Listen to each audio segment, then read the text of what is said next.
Welcome to Idle Red Hands Weekly. I'm Jeremy. I'm Chris. And what is Idle Red Hands Weekly? It is produced by mixing a range of color materials on the fly, allowing for full, vivid CMYK prints with beautiful gradients and detail. This technology employs dissolvable support materials, removing the need for support sprues and allowing for smoother, more consistent surfaces than ever before. This plastic is similar in durability to our premium plastic material. Faint layer lines may be visible on the surface of the figures, especially in strong direct sunlight. I know what this is now. I always look forward to these intros because I don't know what they're going to be, and I'm trying to figure out what they're from. The full color Heroforge 3D printed model stuff. Exactly. When you started out CMYK, I'm like, oh, cool printing. I like that. That's cool. And you went layer gradients in the plastic. I'm like, know what this is. Yep, gotcha. Nice. Yeah, so we can jump right to Kickstarters. Heroforge 2.0 is getting funded. I messed around with this a little bit in its original iteration, and I still am not quite sure. It's still that kind of vanity thing for people that make a D&D character, get obsessed with it, and want a miniature exactly of what they want. Hey, as someone who wrote Mocha fiction about a character, I cannot complain about it. The vanity stuff, though I get what you're saying. It's like, I think the nicest thing about it is I've heard, DMs say, oh, I gave a gift to all my players of a miniature of their characters, especially if you have a long-running campaign. I think that's very touching, and that's a nice way to kind of connect the group together. I agree.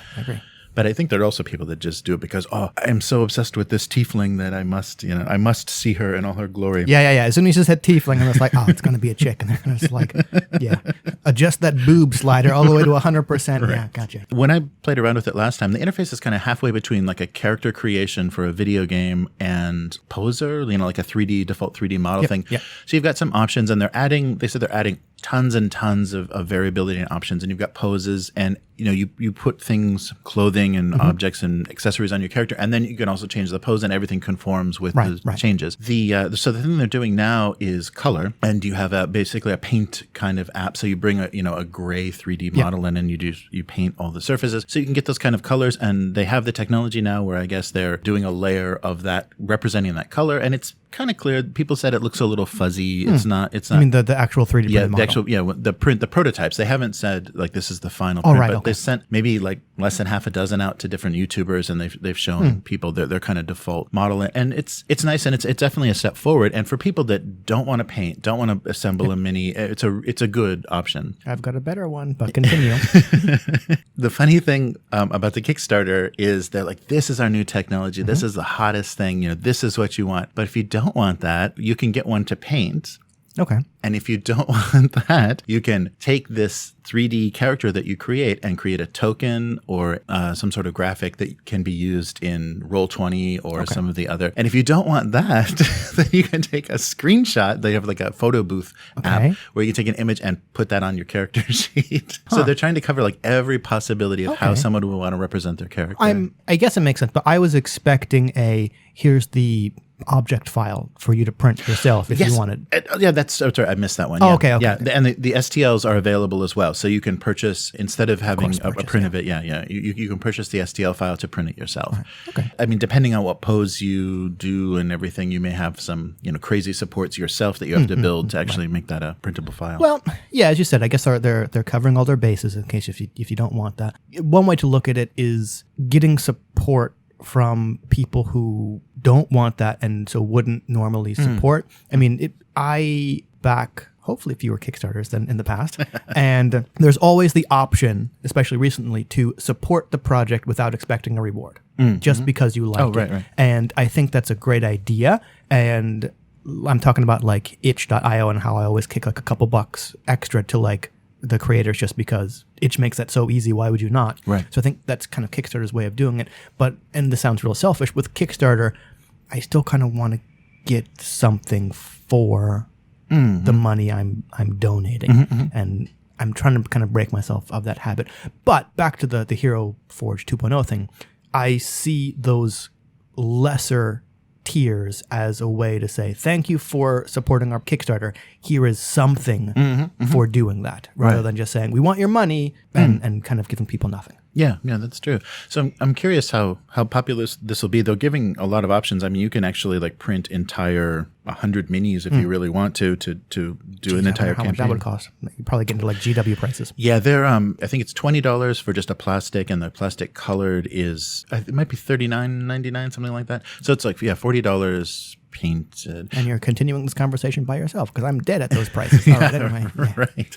And they have a partnership with Shapeways, who has been doing 3D printing for a long time. But the thing I'm curious about, especially with, they have to promise a deadline and when they're going to deliver, that's going to be a humongous burden on that company to actually produce, and especially if it's new materials and they're having some error, not getting exactly the results they want. Fulfillment for this Kickstarter is going to be a little rough because this company has, years of experience now. I think they've been around for a while. I just worry that now we have to print 50,000 to fulfill our Kickstarter.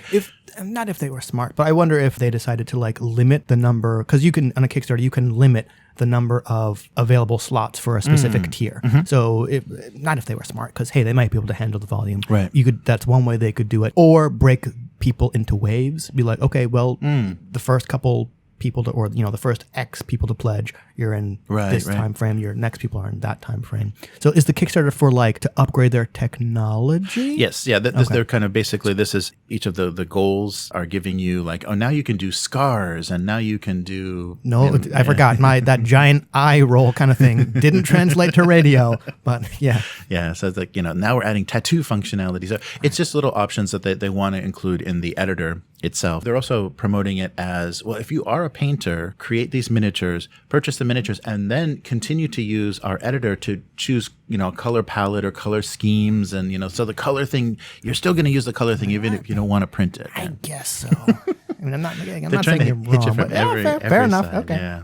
But the funny thing is, this kind of weird vanity miniature thing has been around for a while, because I remember back in the day, which maybe 10 years ago. Back in my day, we had to kit bash things. Right. When World of Warcraft was in its peak, they had a partnership with a company called Figureprints. Okay. And they use a kind of a weird powder. So they do a powder cast and a cover in resin. They can basically reproduce those low poly models and all the texture maps from World of Warcraft. You had to go in, you had to tell them where your character is, and they'd bring the character into the system. You'd have a few default poses, and then you'd order it, and they would send it. It was really expensive. I think it was close to $100. Whoa. And they would send it to you in a little glass dome, okay, because you couldn't touch it, right. But the funny thing about that is WoW never stopped extending the level cap and the gear, so you would I'm so proud of this level 50 character that I have, and they've got all this epic gear. I'm spending $100 to print this, and then in 5 years you're oh, look at that loser level character. I'm 78 now, and this character. This has existed for a while, the ability to do this. I guess so. $30-$40 sounds much more reasonable than 100 compared to 100. Yeah, and something that you can't. So these are supposed to be durable enough, to use on the tabletop, and that was just it was basically a sand sculpture that if you dropped it, it would probably just shatter. People's connection to their characters, because you see that there are just subreddits and things of people just draw my character art, and a lot of illustrators make their living on commissions of drawing people's characters because they like their style and they want to see their character. I totally understand that. I mean, I've commissioned stuff from artists. I got way back in the day, I got Alan to do some illustrations of fantasy characters for a Dungeon World game that I was going to run, and I just put them on business cards and then kind of laid them out on the table for the players to kind of pick what character you want to use in illustration. So I totally get the vanity character stuff. I totally get commissioning an artist. I kind of understand getting a Heroforge figure. $30 to $40 is still a lot. Yeah. And I just said these are nice gifts for long running games of here's your character. But if you want miniatures, paper miniatures, I think are just hands down the way more economical option. People printable heroes or trash mob minis. I really like the style of those illustrations, and I would probably never use minis. I still support them on Patreon because their stuff looks so awesome. So that's a much more economical way to do it. And if a miniature gets lost or damaged or bent or whatever, or if your kid eats one, doesn't matter. You just print out a couple new copies and cut them out. So I like those. Yeah. And storage is much more reasonable when you're talking about that. Yeah, Pathfinder and Starfinder seem to have really gone that way. I mean, they people have produced actual 3D miniatures for them, but the pawns, they've Paizo is really obsessed with their pawns. They release sets of pawns. And I kind of get why. Yeah. Yeah. It definitely is a much more reasonable way to go about it. So that's happening. I think they're up to $1 million or $2 million already. So hopefully that's going to pay for what they want to do with the system. Recently, there's been a little bit, and I don't want to name any names, but there's been a few Kickstarters where they have a pledge goal and that they want the money for that, but it's not enough to actually produce the project. So there have been some projects recently, board games, like miniature board games specifically, where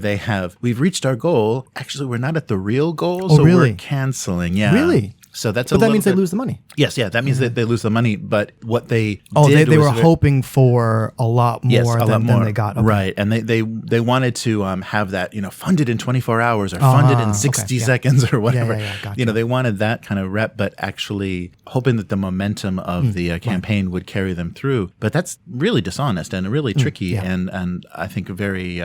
Showing kind of what Kickstarter is becoming. It's not a very transparent, we just need this, guys, and we're going to make this happen. Right. It's it's just trying to scam. Well, can you blame that on the platform, though, or on people kind of exploiting loopholes in the platform, which I guess then could be possibly closed up, but how would you do that without affecting other people? Because I don't really get the appeal of that funded in 60 seconds or funded in 24 hours. I mean, I guess it looks good, and I am oftentimes more inclined to back something I wouldn't otherwise if it's already funded. It's always kind of disappointing when you're like, oh, I really like this thing, I want it to get funded, and then it kind of doesn't.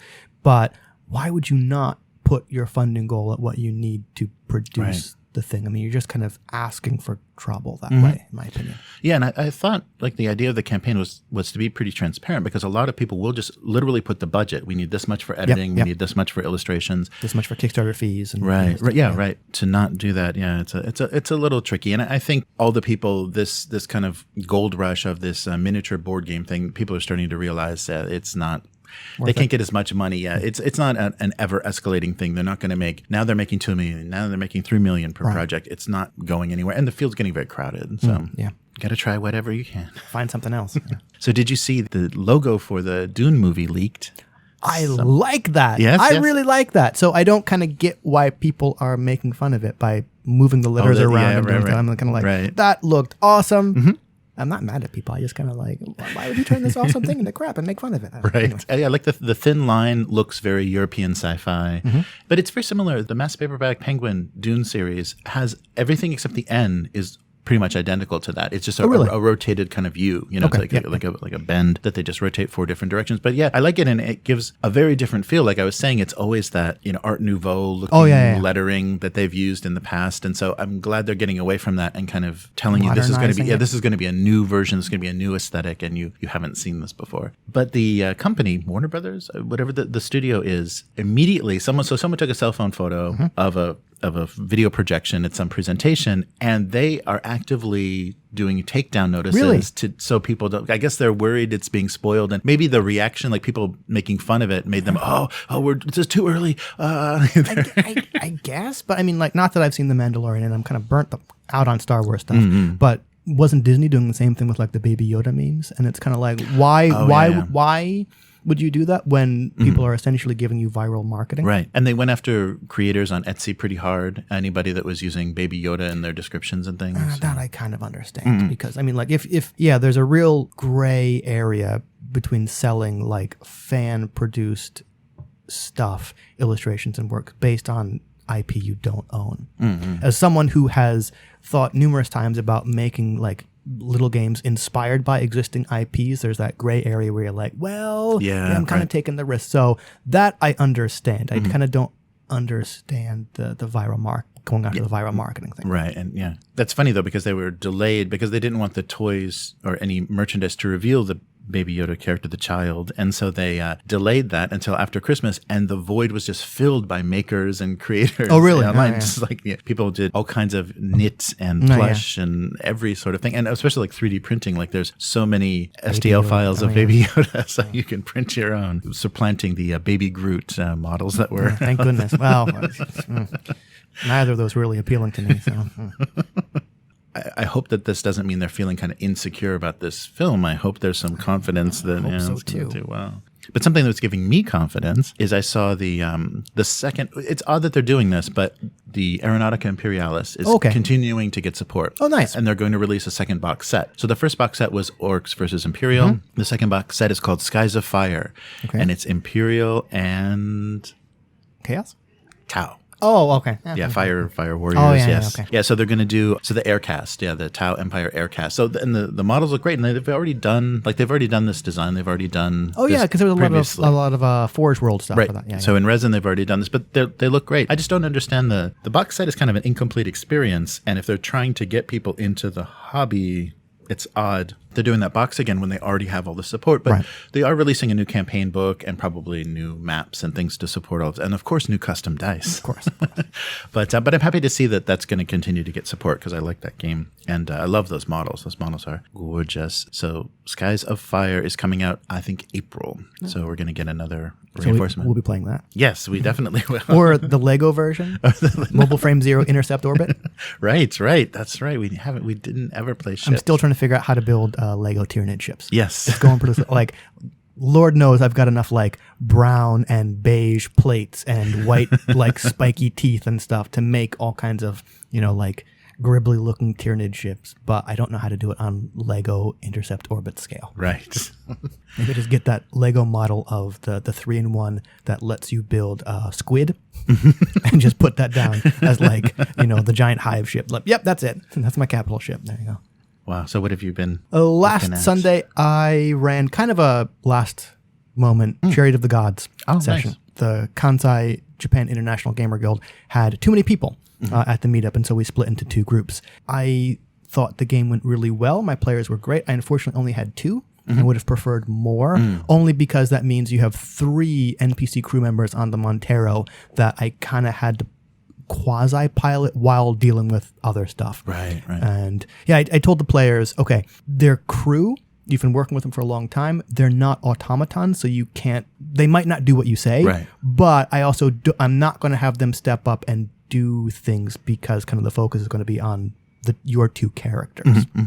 What 2 characters did they play? They picked Miller and Rye.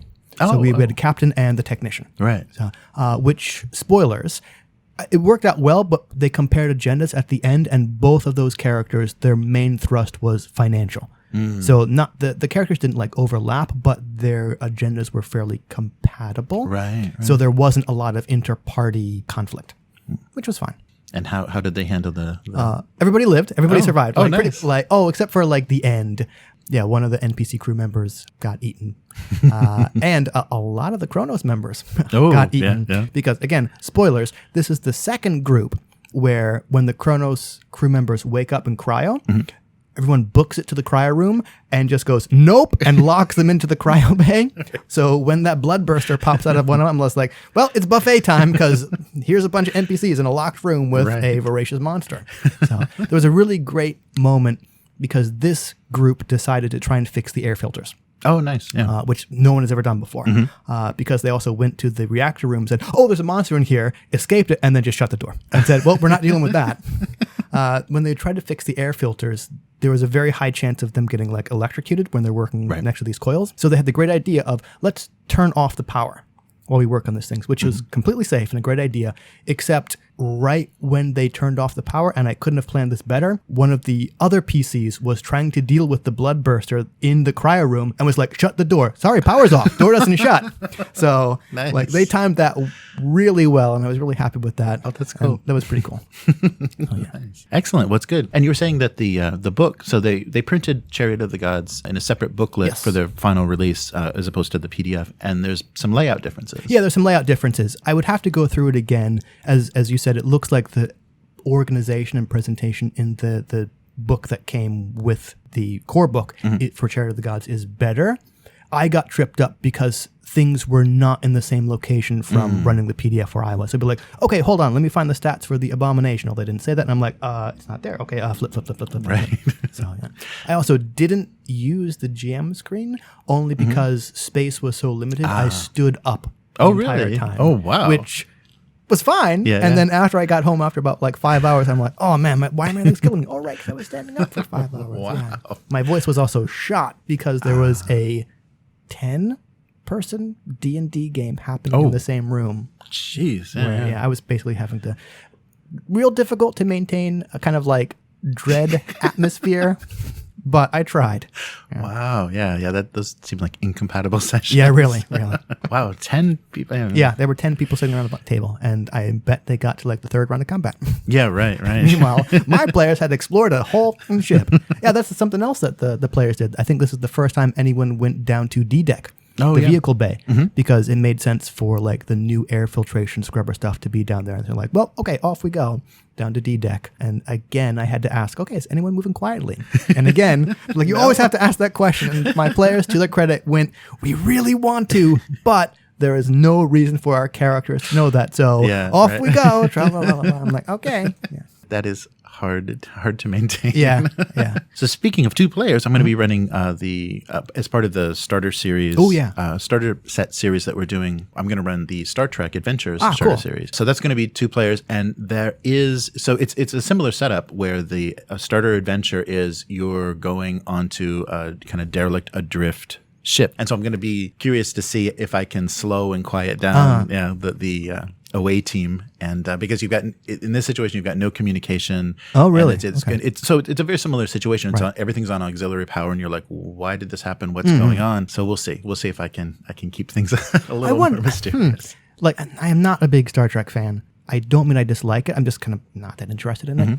But it kind of seems to me like Star Trek might be more about the mystery rather than some kind of evil antagonist, apart from like the Borg or whatever weird 3-legged alien species was in Voyager that supposedly could combat the Borg. Where I'm like, this is dumb. But anyway, like apart from that, don't really know if anything spooky would be on the ship. But hey, I haven't played the adventure, so I'll be curious to find out. Yeah, and it's a lot. The system itself, it's a 2D20 system, and it's very tuned to kind of figuring things out. So the Starter Adventure's got a lot of little puzzles and things to figure out, like, how do you get this door open, or why is this like this? I like that about it, and I think I hope it'll be fun. And I'm really impressed because it is a learning starting adventure, and they basically say this is for a new GM. Okay, cool. And so I played the 2D20 system a few times. I run it a few times before, so I know that system. So I really was pleased with how they laid it out, and it just kind of concepts build on each other. And they say now do this, now do this. The only thing that they don't do in the starting adventure, and I guess because it does overcomplicate things, is this Star Trek Adventure system is heavy in social conflict. So negotiating and interesting, doing things socially. And anytime you take a lethal action, you actually generate threat for the GM. So anytime you say, okay, phasers are not on stun, we're going lethal, you're giving the GM all the reinforcements and conflict and everything, complications that he or she wants to throw at you because you were just generating threat. So phasers on stun is the only way to kind of approach, is the default way to approach any situation. I haven't looked at the mechanics for that, but from what you've explained, I like that. Because my feeling is that Star Trek is about violence as the last resort. And I like how that is mechanically supported by saying, okay, as soon as you start getting ready to kill people, you're giving the GM mechanical currency for them to spend. So think real hard before you do that. I like that, Right. Yeah, that was a nice thing when we did the review of the core book. That was the thing that I think that's the flavor, because you don't want to. They kind of, with the next generation movies and stuff, they turned them into kind of action adventure, and the new Star Trek, the kind of J.J. Abrams reboot is just like Spock punching. So it's a little bit against that. But could he kill someone with those punches? It might not be lethal. Yeah, right. He's pulling them, and that'll be kind of a continuing thing, because we really want to take a look at how they're introducing these different systems and different settings to people. And the Star Trek box, it's got counters, it's got dice, it's got maps. Only thing it doesn't have is a screen, but it's it's a really complete set as far as like open the box and let's start playing, because it's pre-gen characters. Like with most of the starter sets, pre-gen, and then there's no character creation rules. So buy the core book if you want to make your own character. Well, I mean, That's fine and kind of to be expected. And you have to kind of decide what you're going to cut from that opening experience. Like they cut the social conflict. Oh, okay. There's no social conflict in this opening adventure. I thought that was a key part of it, but I think for people that are coming from D&D or another kind of combat heavy system, they're we're talking? We're only talking? or pony up those threat tokens. Right. Stack them up. Speaking of 2 players, yes, I'm going to try and enter another game jam. Oh, nice. Because I found out there is a game jam called Just the Two of Us, specifically designed for 2-player games. Oh, that's cool. It's on itch.io, sponsored by Speak the Sky. That's the person's name. And it runs until like February 18th. And can you guess what I'm going to do? It's me, so that answer is probably not that hard. I'm guessing teen romance? Oh, well, close enough. Yeah. Like people have asked for it, more than one. I'm going to try and turn Hunger and Thirst into an actual 2-player game where you play both sides of the role. Oh, nice. Yeah. Oh, that's great. Yeah, good idea. Came up with like a card mechanic for it, but then realized it didn't really fit because the focus kind of got taken away from these are prompts that you then write. And like the stuff I came up with was very action-y, and I felt didn't leave space to then write stuff. So I think what this game is literally going to be is like 2 players writing this thing out together, almost where you like have to pass the things back and forth. Or for advanced play, you just tell your partner what you're going to say. Right. That's like super hardcore mode where I was talking with kind of Jamie online. I'm like, okay, am I writing a game here or am I writing like a 4-play manual? I don't know. I'm like possibly the same thing. Right. Yeah. Rules for excitement. Exactly. Yeah. I like the idea of passing kind of like Exquisite Corpse style. You're like creating the story. Like, I don't know how you're going to react to this, but this is what I do. And I think that's what it's going to be. It's going to be like vampires got to start, write something, and then, okay, pass the moral, and then kind of react to it. Yeah. Excellent. So. Yeah, I'm looking forward to seeing that. That's great. Yeah, so keep us updated kind of what you went through to get that system to work. If I time it really well, I'll be able to release it on the 14th of next month. Oh, whoa, look at that. Always got that marketing angle. Yeah. Perfect. One thing that I noticed, speaking of Modifius, the creators of the Star Trek Adventures, they teamed up with Arcane Studios, and they're going to do, it's odd, it rarely goes this direction. They are going to take a video game and turn it into an RPG. So a video game setting and make a tabletop RPG. That's not unheard of, but okay. Yeah. No, it's done, but it seems like, I don't know, I guess recently there's been a lot of back and forth because a lot of people, I've noticed a lot of independent stuff, people are using inspiration from video games and video game mechanics. So they're just going to completely go all in and take. And Dishonored, it's had 2 installments. I think there's Dishonored. And so it's kind of that. It's an assassin kind of based steampunk world. I don't know how well the game. I know the characters are interesting and compelling in the game, but I don't know how well the world is fleshed out as far as like the lore and why things are the way they are. But they're going to do the same kind of treatment that they've done with previous properties. There's going to be a chaos mechanic. And there's also going to be the powers of the void. So that'll be something they have to build in. And of course, it's going to be 2D20 because it's Modifius. Property. I saw that. I know nothing about Dishonored other than the fact it is a video game.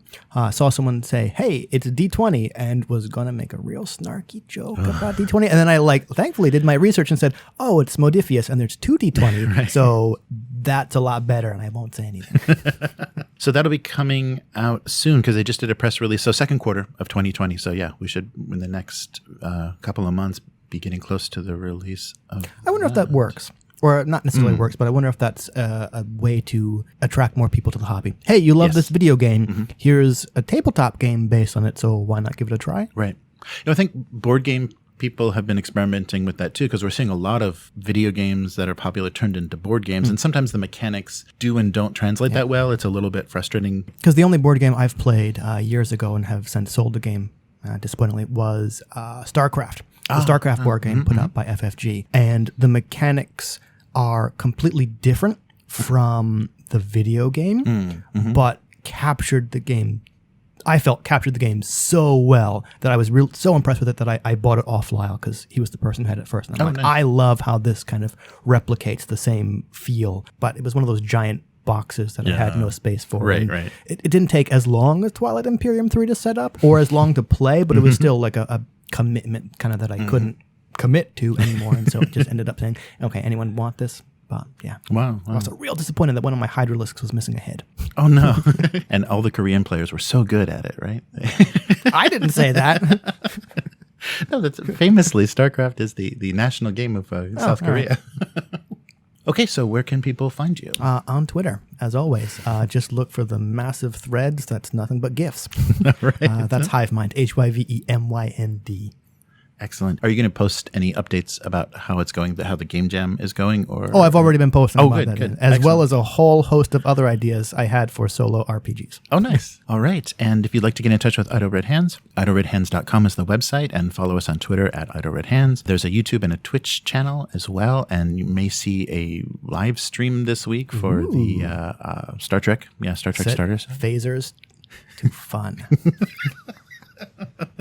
Okay, that's the title of the stream. And also, I do a weekly single panel gag cartoon. So abusecartoons.com is the website for that. And you can find me on, of course, Twitch and YouTube.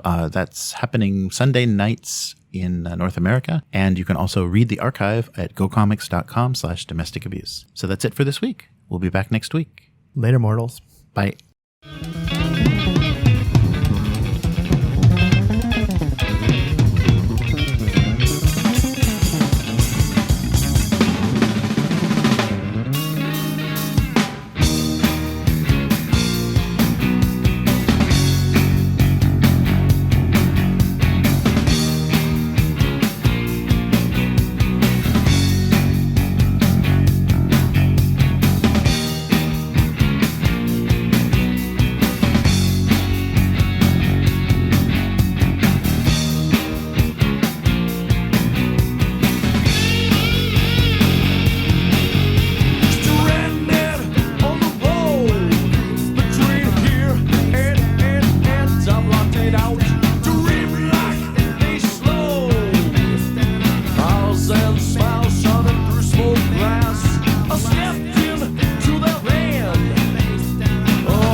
Out to life.